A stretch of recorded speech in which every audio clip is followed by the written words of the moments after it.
저는 29살 1,800만원으로 첫 부동산 투자를 시작했습니다. 그리고 2년이 채 되지 않은 기간에 부동산 5채를 소유하게 되었습니다. 부동산 5채를 소유할 수 있었던 가장 큰 이유가 뭘까요? 네, 안녕하세요.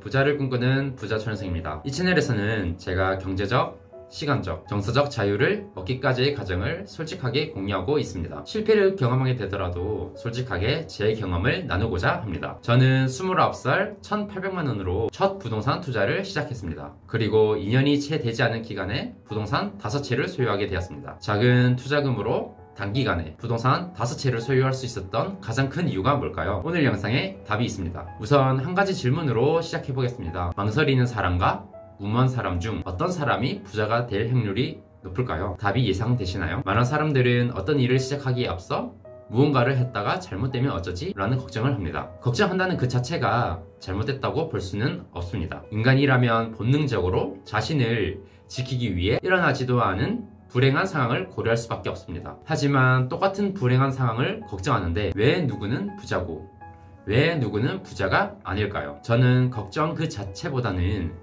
실전에서 매매할 수 있는 용기를 바탕으로 한 결정이 그 차이를 만든다고 생각합니다. 즉, 결정을 미루기만 하는 것이 문제라고 생각하는 것이죠. 특히 부동산을 산다는 것에는 인생에 있어서 큰 결정이기 때문에 사기 전부터 많은 걱정을 하게 됩니다. 예를 들면 집을 샀는데 집값이 떨어지면 어떡하지? 지금 고점인 것 같은데 더 떨어지면 살까? 세입자가 이상하면 어쩌지?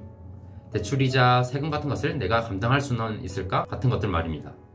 이런 걱정들로 인해 많은 사람들은 쉽게 결정을 하지 못합니다. 결국 미루기를 원하죠. 자기 스스로를 합리화하면서 말이죠. 하지만 인생에 있어서 불변의 법칙이 있습니다. 아무 일도 하지 않으면 아무 일도 일어나지 않는다는 것입니다. 아니, 오히려 자본주의 시대에서는 아무 일도 하지 않으면 더 큰 일이 벌어날 수도 있다는 것입니다. 투자도 마찬가지가 아닐까 합니다. 투자하지 않고 매매하지 않으면 변하는 것은 없습니다. 투자에 있어서 결정을 하고 싶지 않다면 근로소득으로만 돈을 모아나가야 합니다. 또한 전월세로 살면서 내 인생의 일부를 임대인을 위해서 살게 되겠죠. 무언가를 빼앗기면서 말입니다. 냉혹하지만 자본주의의 민낯입니다. 부자들이 부자인 이유가 다 있습니다. 많은 부자들을 보면 빠른 결정력, 빠른 실행력을 가지고 있는 것을 볼 수 있습니다. 부자는 남들보다 한 발 앞서 어떤 행동을 저지르게 되는 것이죠. 그들이라고 해서 걱정과 고민을 전혀 하지 않을까요? 부자들을 보면 지금의 위치까지 자산을 축적할 수 있었던 첫 결정의 순간이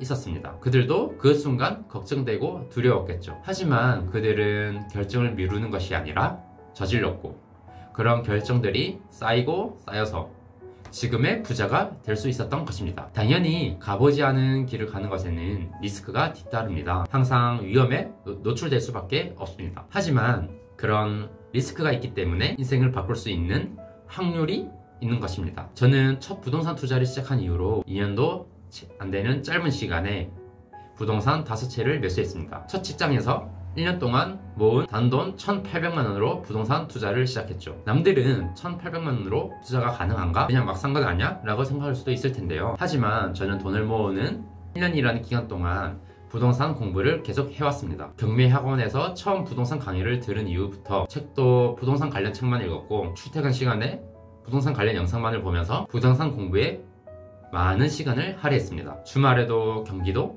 지방 임장을 다녀오곤 했죠. 심지어 회사 휴가를 쓰고도 왕복 8시간 거리에 있는 지방에도 다녀올 정도였으니까요. 공부를 하고 있는 시점에는 돈 1,000만원도 없었기 때문에 매수를 할 수 있는 자본금이 없었습니다. 하지만 부동산 매수 목표 시점을 대략적으로 정해두고 공부와 임장을 꾸준히 했습니다. 취업하고 딱 1년이 되는 시점 대출을 알아보고 가용 가능한 자금 내에서 부동산을 매수하기로 이미 결정을 해두었던 것입니다. 지금 당장은 서울 중심지가 아닌 경기도 외곽지에서 시작했지만 어렸을 때 한 번이라도 더 매매 경험을 쌓자라는 생각이 있었습니다. 한 방에 서울 중심지로 가려면 많은 시간이 걸리기 때문에 작게 시작해서 돈을 불려나가자라고 결심했죠. 저라고 처음 시도할 때 안 두려웠을까요? 집값이 떨어지면 어쩌지?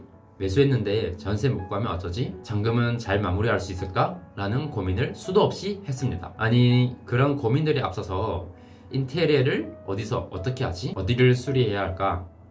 부동산에게 어떻게 요청하지? 법무사는 어떻게 구하지? 이런 지금 생각해보면 별일도 아닌 것들에 하나하나 걱정을 했죠. 하지만 저는 인생을 바꾸고 싶었습니다. 저 또한 제가 가진 자본에 비해 과도한 투자로 위험 요소가 크다는 것을 인지하고 있었습니다. 주택수를 늘려갈 때마다 최악의 경우 즉 망하는 상황까지 고려를 했죠. 하지만 저는 책임져야 할 가족이 없었습니다. 제가 만약 아내가 있고 아이가 있다면 쉽게 그런 결정을 하지 못했겠죠. 하지만 저는 혼자였기 때문에 혹시나 망하게 되더라도 다시 처음부터 시작하자 라고 생각을 했었습니다. 사실 어떤 결정을 하기에 앞서 하는 수많은 걱정은 실제로 일어나지 않는 경우가 많습니다. 설령 결정으로 인해 수습할 일이 생긴다고 하더라도 수습하는 과정에서 또 배울 수 있고 그로 인해 제 경험치는 또 쌓이게 되겠죠. 저지르지 않으면 수습할 일도 생기지 않습니다. 인생도 관성의 법칙에 따라 지금 인생 그대로 쭉 갈 것입니다. 안정감을 느끼겠죠. 하지만 저는 그걸 바라지 않았고 앞으로도 바라지 않을 것입니다. 인생은 베팅입니다. 특히나 인생을 바꾸고 싶은 분들은 큰 베팅을 해야 합니다. 평소에 베팅을 해보지 않는 사람이 갑자기 베팅을 잘할 수 있을까요? 없겠죠. 베팅도 해본 사람이 더 큰 베팅을 할 수 있습니다. 저는 특별하지 않습니다. 별다른 능력이 있는 것이 아니죠. 다만 위험 요소가 있다는 것을 인지하고도 결정을 한 것입니다. 인생을 바꾸고 싶은 마음으로 리스크를 알고 최악의 순간까지 고려해서 베팅을 한 것이죠. 앞으로도 저는 망설이기를 택하기보다는 실패할지언정 무모한 결정을 할 것입니다. 여러분들도 일어나지도 않은 일을 걱정하느라 망설이지 마시고 여건과 조건 그만 따지고 한번 시도해보는 것이 어떨까요? 혹시 아나요? 그 결정이 인생을 바꿀 수 있는 첫 전환점이 될지 말이죠. 오늘 영상은 여기까지고요. 오늘 이 영상에서는 제가 2년이라는 짧은 시간 동안 1,800만 원을 가지고 부동산 5채를 소유할 수 있었던 이유에 대해서 말해보았습니다. 오늘 영상도 도움되셨다면 구독과 좋아요 부탁드리겠습니다. 네, 감사합니다.